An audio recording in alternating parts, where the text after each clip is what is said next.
యాదాద్రి భువనగిరి జిల్లా యాదగిరిగుట్ట మండలం మరిగూడెం గ్రామ పంచాయతీ పరిధిలో ఉన్న ఇక్కడ సర్పంచ్గా గెలిచినటువంటి కాంగ్రెస్ సిపిఐ అలవెన్స్ తోటి సిపిఐ అభ్యర్థిగా పోటీ చేసి గెలిచినటువంటి బోదాసు స్వప్న జగన్తో ఉన్నాము. అలాగే టీఆర్ఎస్ నుంచి ఉప సర్పంచ్గా ఉన్నటువంటి ఎల్లేష్ గారు మనతో పాటు ఉన్నారు. ఇక్కడ గ్రామ పంచాయతీ అభివృద్ధి విషయంలో ఎలాంటి చర్యలు తీసుకుంటున్నారు, ప్రజలకు సమస్యల పట్ల ఎట్లా పరిష్కారం చూపుతున్నారు, వారి మాటలు అడిగి తెలుసుకున్నాం. నమస్కారం సర్పంచ్ గారు. నమస్కారం సర్పంచ్ గారు.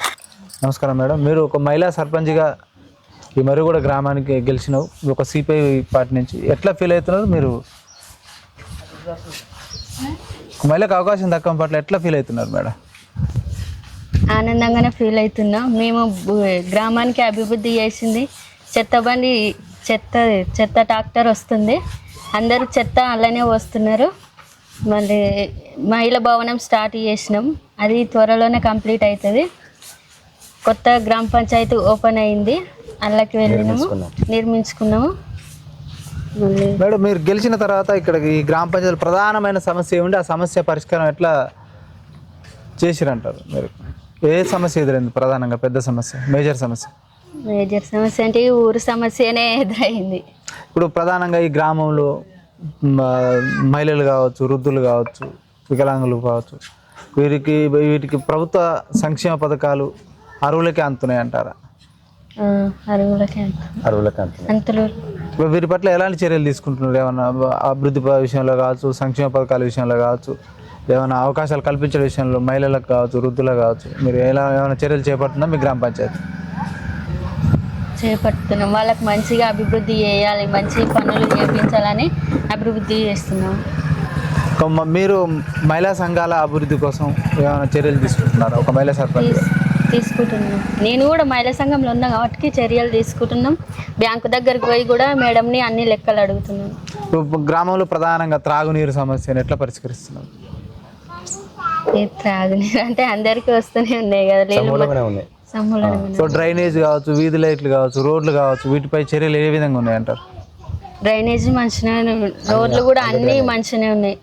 ఇక్కడ అంటే డ్రైనేజ్ సమస్య ఉందంటున్నారు, ఇంకుడు గుంతల కార్యక్రమం చేపట్టారా? చేపడుతున్నాం, ఇంటింటికి తిరుగుతూనే ఉన్నాం చేయమని. ఈ గ్రామ పంచాయతీలో రైతులకు ఇప్పుడు ఈ కరువు కాలం వచ్చింది, ఎల్నినో ప్రభావం వల్ల ఇప్పుడు వారికి ఈ వ్యవసాయం ఆర్తడి పంట విషయంలో మీ గ్రామ పంచాయతీ ఏమైనా తోడ్పాటు కానీ చర్యలు ఏమైనా తీసుకుంటుందా? తీసుకుంటున్నాం. ఇంకుడు గుంతలు కానీ, బోర్వెల్స్, సోప్ సెట్ కానీ. ఒక మహిళా సర్పంచ్, మహిళా భద్రత విషయంలో ఏమైనా సీసీ కెమెరాలు ఏర్పాటు చేశారా? చేయలేదు, చేస్తాం. మొన్న సిఎస్ గారు వచ్చిండు, అవగాహన చెప్పిండు. ఎస్ఐ మేడం, రూపా మేడం వీళ్ళందరూ వచ్చారు. వాళ్ళు కూడా మాకు అవగాహన చెప్పారు, మేము కూడా చెప్పినాం. అతి త్వరలో మేము సీసీ కెమెరాలు చేపిస్తామని ఒప్పుకున్నాం సార్తో. ఇంకా గ్రామంలో ఇంకా సమస్యలు ఉన్నాయి, వీధి కుక్కల సమస్య ఉందంటున్నారు. కుక్కలు ఎక్కువ ఉన్నాయి. మరి వీటిపై గ్రామ పంచాయతీ ఎలాంటి చర్యలు తీసుకుంటుంది?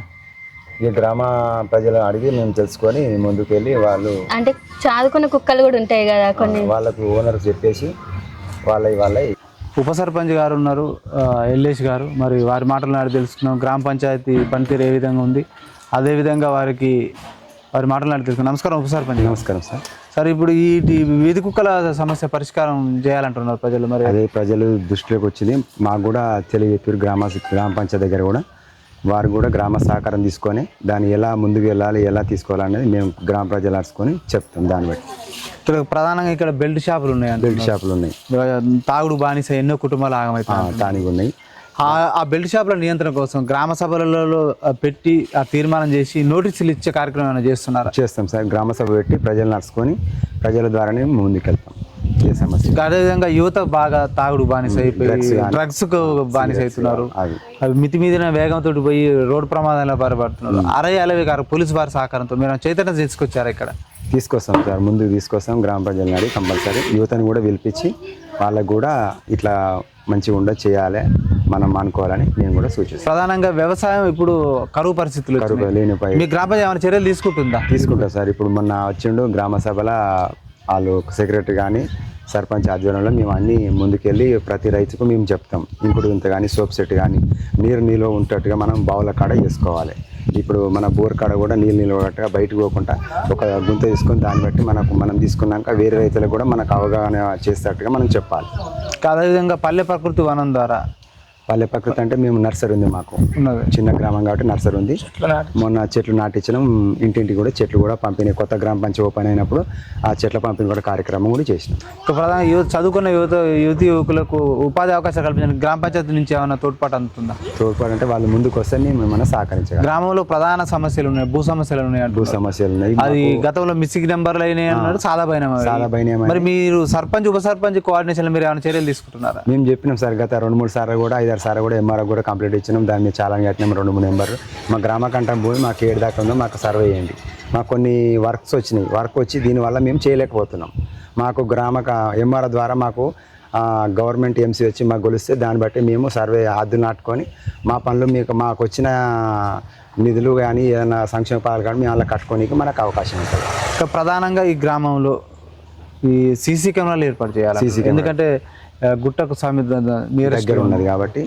మొన్న సార్ వచ్చిండు, భాస్కర్ సార్ వచ్చిండు, సేఎం రూప సార్ మేడం వచ్చింది, మాకు అవగాహన చెప్పింది. అతి త్వరలో మేము పెట్టిస్తామని చెప్పడం జరిగింది. ప్రధానంగా ఈ గ్రామ పంచాయతీలో ఏ సమస్యలపై ఎక్కువ ఫిర్యాదులు వస్తున్నాయి, ఆ ఫిర్యాదుల పట్ల మీ గ్రామ పంచాయతీ పాలక మండలి పనితీరే ఉంది? పాలక మండలి అంతా ఇప్పటి వరకు అయితే కలిసిపోతున్నాం, కలిసి అందరం ఏది కానీ బాడీ మీటింగ్ ఏది కానీ చర్యలు తీసుకొని మంచిగా ముందుకెళ్దామని ఆలోచిస్తాం.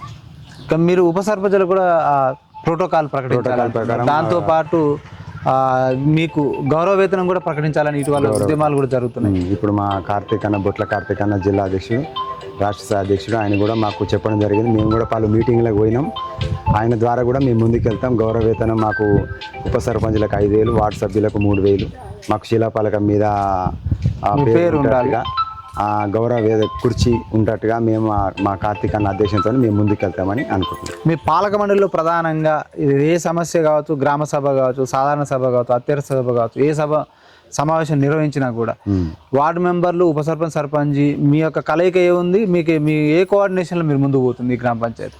మేము అందరం అనుకొని సర్పంచ్ ద్వారా, అధ్యక్షుని ద్వారానే మేము ముందుకు పోతాం. ఏమి అవకతవకలు కాకుండా బిల్స్ కానీ దేని కానీ అందరం అనుకొని మేము ముందుకెళ్తాం.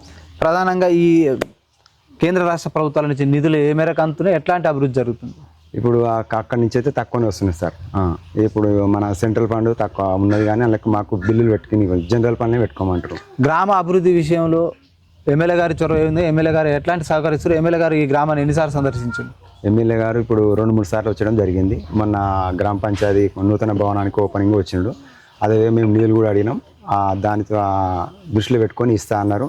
కంపల్సరీ అభివృద్ధి చేస్తామని చెప్పింది ఎమ్మెల్యే సార్. ఇక భవిష్యత్తులో ఈ గ్రామ పంచాయతీని మీ 5 ఏళ్ల కాలంలో ఎట్లా తీర్చిదిద్దబోతుంది ఈ గ్రామ పంచాయతీ? గ్రామ పంచాయతీ ఇప్పుడు 5 ఏళ్ళ వచ్చే పీరియడ్ కంపల్సరీ గ్రామ ప్రజలతో అభివృద్ధి తీసుకొని వాళ్ళ సహకారంతో, సూచనలు, పెద్ద మనసుల సహకారంతో, సూచనలతో ముందుకెళ్తాం. అన్ని పనులు కూడా మేము అనుకొని కంపల్సరీ ముందుకెళ్ళి మంచిగా చేద్దామని అనుకుంటున్నాం. ఈ గ్రామ పంచాయతీ ప్రధానంగా ఆదాయ వనరులు ఏ విధంగా వస్తున్నాయి అంటారు? ఇక ఆదాయం అనేది సెంట్రల్ ఫండ్, మా జనరల్ ఫండ్, ఇవి 2. వాళ్ళేమో బిల్లులు పెట్టుకోవద్దంటారు, ఇల్లు పెట్టుకోమంటారు. జీతాలు ఇప్పుడు మాకు 2 సిబ్బంది ఉన్నారు, వాళ్ళకే సరిపోతుంది, వచ్చేదేం లేదు. అందుకని మేము చూసుకొని ఖర్చు పెట్టుకుంటాం. గ్రామ పరిశుభ్రత విషయంలో మీ సిబ్బంది పనితీరు ఏ విధంగా ఉంది? పారిశుద్ధ కార్మికులు సిబ్బంది డే బై డే చెత్త బండి తీస్తారు. ఇప్పుడు మాకు విలేజ్ సెక్రటరీ ఉండు, ఆయన కూడా వస్తాడు, వచ్చి వాళ్ళకు వర్క్ చెప్తాడు, గిడి నుంచి గిడి చేయాలి, వాళ్ళు కూడా స్వయం మంచిగానే చేస్తున్నారు. ప్రధానంగా ఈ మర్రిగూడ గ్రామ ప్రజలకు మీరు ఉప సర్పంచ్ గారు ఇక్కడ ఉన్నారు, మహిళ, మీరు అంటే మీ ప్రజావేదిక న్యూస్ ఛానల్ ద్వారా మీరు ఏం చెప్పదలుచుకోరు, ఏం సందేశం ఇవ్వదలుచుకోరు? ఈ గ్రామాన్ని 5 ఏళ్ల కాలంలో ఎటువైపు తీసుకుపోదాం అనుకుంటున్నారు? 5 ఏళ్ల కాలంలో మంచి వైపే తీసుకుపోవాలని చూస్తున్నాం. ప్రజల సహకారంతో మేము ముందుకెళ్తాం. ప్రజల చెప్పినట్టు మేము మంచి పనులు చేసుకోవడానికి మేము సహకరిస్తామని చేస్తాం. ఓకే, థ్యాంక్ యూ ఉప సర్పంచ్ గారు, సర్పంచ్ గారు. Thank you. జనం కోసం, నిజం కోసం ప్రజావేదిక న్యూస్ ఛానల్ మీ ముందుకు వస్తుంది. చూస్తున్నాం ప్రజావేదిక న్యూస్ ఛానల్.